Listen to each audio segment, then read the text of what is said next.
Okay, welcome back to the channel once again. It is Plavi TV here, and it is Bayern Munich 4, Madrid 3.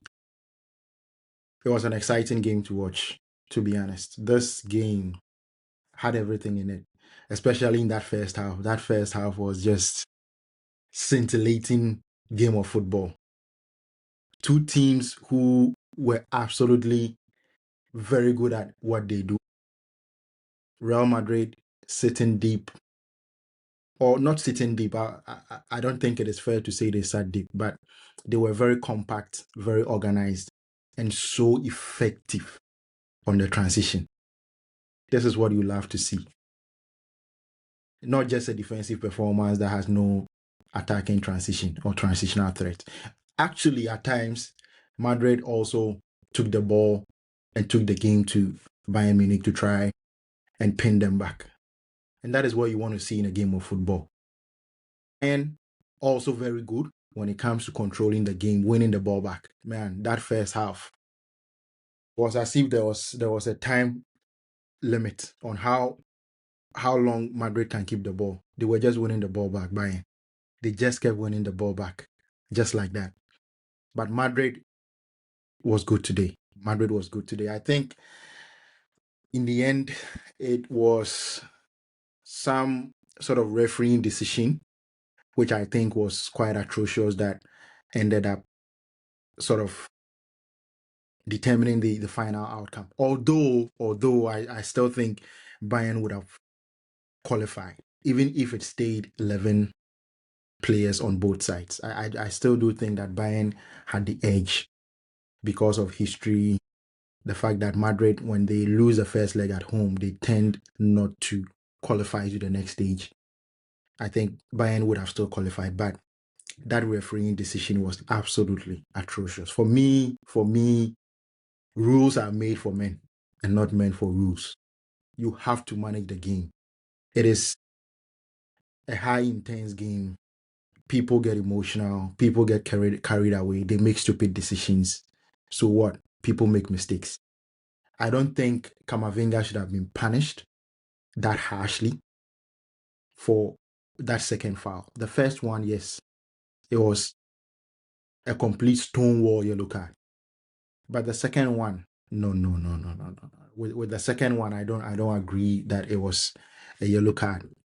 And I think from where the game had come from to where it had gotten to, I think the referee should have done everything he could to keep it at 11 players on both sides. For me, that decision was absolutely atrocious. Although I think in the end, Bayern would have qualified anyway. But that first half was exciting to watch. Madrid got the first goal from a mistake from Manuel Neuer. He passed the ball, and the ball ended up with Ada Güler, who hit it first time into the net, very close to the halfway line. He hit the ball first time, and it went straight into the net. So that was the first goal. Bayern Munich got the equalizer not long after, and the equalizer came from a corner kick. Joshua Kimmich sent in a kick that was very close, just right in front of the goalkeeper. And I don't know where the goalkeeper was going. I don't know if somebody shoved him into his goal. The goalkeeper ended up in his own net even before Pavlovic got his head on the ball. And it was 1-1. But then it went to 2-1 by Madrid. Madrid got the 2-1. Also coming from a set piece. Ada Güler. It was a scintillating set piece goal, free kick on the right-hand corner of Bayern's penalty area. You had Ada Güler and Trent Alexander-Arnold standing behind the ball, and whoever took the free kick, there was a high chance it was going to end up in the back of the net. But I do think that Manuel Neuer was a bit jittery today. He was absolutely poor in that first half. In the second half, he made a lot of saves, a lot of, let me say, big chances that Madrid could have put away. Neuer saved it. But in that first half, he was a bit jittery. He was very, very shaky at the back. I don't know what was going on in his mind because this is an experienced player who has played a lot of games at this level before, and you wouldn't expect him to be making such errors and be looking that jittery because that free kick, he actually got his hand on the ball. But the funny thing is that his technique, his movement was so wrong that even if he had saved it, even if he hadn't tried to punch it and he saved it, he would have saved it and ended up inside his net because he was moving in the wrong direction. He was moving into his net rather than across the goal. So whatever happened, after saving the ball, it was always going to end up in the net. And I don't know why he decided to make that movement. Maybe he realized the ball was coming too fast and he didn't have time to react. Maybe that was the issue. But for me, it was a bit weird the way that goal went in. Bayern got the equalizer through Harry Kane. Not long after Harry Kane got the ball in the penalty area, he had about two bodies in front of him. He took his time. He tried to wait and wait. He knew where he wanted to put the ball, and it was on the bottom left corner of Madrid's goal. And there were two players in there. So he shimmied and shimmied. And then finally, he got a little bit of space to shoot the ball. So that was the 2-2 in the game. And then Madrid got another opportunity through a counter attack. The ball was slipped through to Kylian Mbappe. Actually, today, I think Mbappe didn't play well. He got that third goal after the ball was slipped through. He found himself one-on-one with Neuer, and he passed the ball through Neuer's legs to score that third goal. So it was 3-2 in that first half. Madrid created, I think, the better chances in this game overall. In the second half, especially, Madrid had very, very good chances.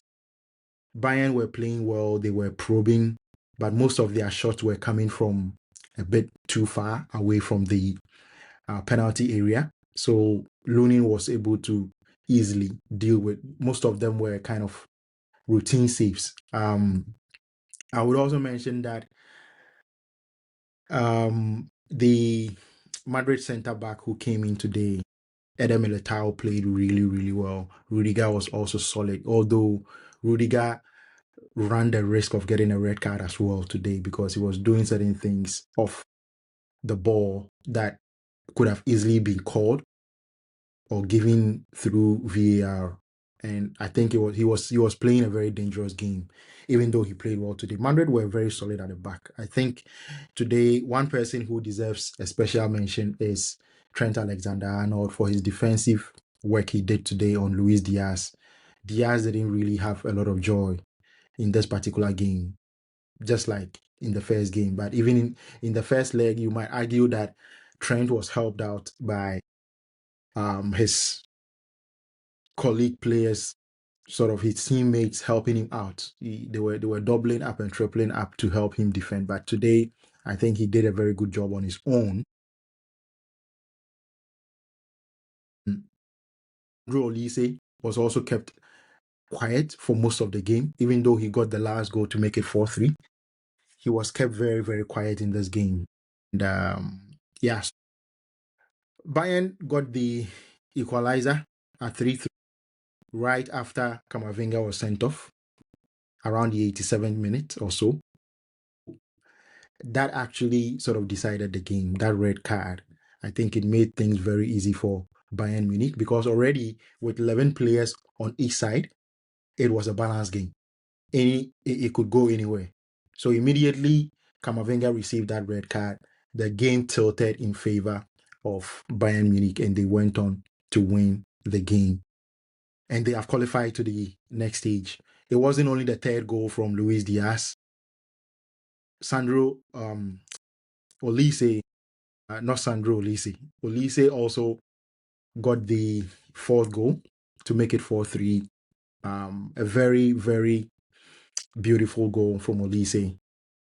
One of his signature goals, cutting in from the right-hand side and shooting the ball into the top right corner of Madrid's goal, and the goalkeeper had no chance whatsoever trying to save that ball. So that is how the game ended. It was an exciting game to watch.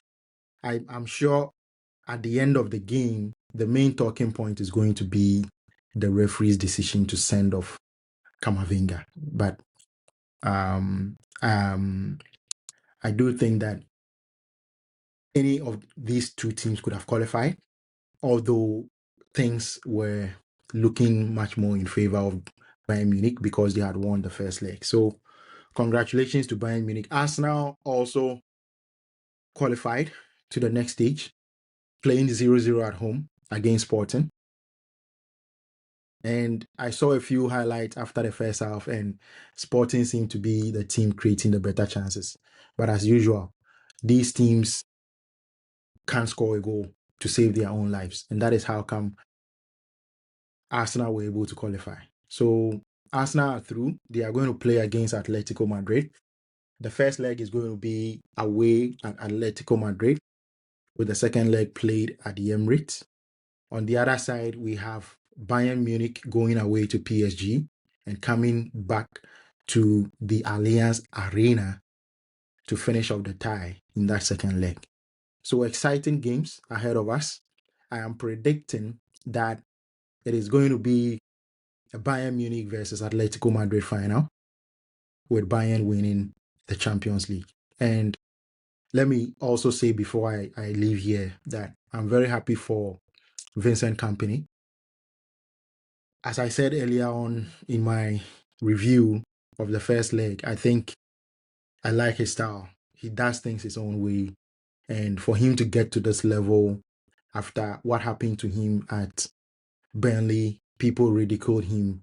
I would even say I'm one of those people who didn't give him a dog's chance at doing very well at Bayern. I didn't believe he was the man for the job, but he's proven me wrong. And I hold my hands up.